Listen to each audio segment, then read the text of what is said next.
তার মালিককে জয় বাংলা,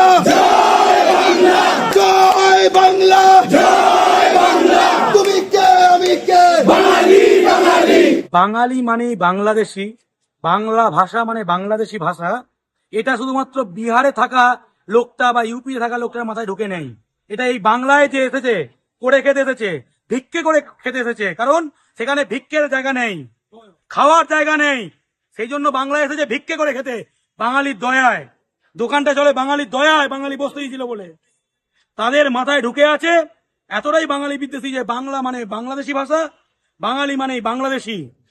একটা কভারে দরদাম করার পর একটু কথা শুরু হতেই কি করে বাংলাদেশি বেরোয়।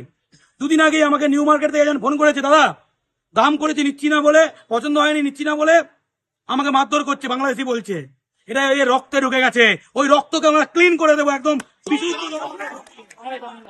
জয় বাংলা যেমন জিওলিন দিয়ে জল শুদ্ধ করে, তেমনি জয় বাংলা ওষুধ দিয়ে আমরা ওদের রক্ত শুদ্ধ করে দেবো। আমরা আইন সংবিধানে বিশ্বাস করি, তাই পুলিশের কাছে অনুরোধ জানাচ্ছি, প্রত্যেকটা ক্রিমিনালকে গ্রেপ্তার করতে হবে এবং যাতে এই ক্রিমিনালরা শিয়ালদা দোকান করতে না পারে এই ব্যবস্থা করতে হবে। এদের হাতে মারতে হবে, এদের ভাতে মারতে হবে, এদের আইনে মারতে হবে।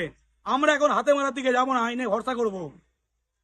আইন ওদের শাস্তি দেবে, কিন্তু ভাতে মারতে হবে।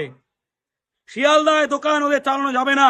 যারা বাঙালিকে বাংলাদেশি বলে, বাঙালির বিরুদ্ধে কথা বলে, বাঙালিকে মারধর করে, বাঙালি ছাত্রদের এরা দোকানদার, হকি স্টিক, কাট্টা বন্দুক, ছুরি এই নিয়ে আক্রমণ যারা করে তারা দোকানদার কি করে হয়? এই দোকানদার বাংলায় চাই না।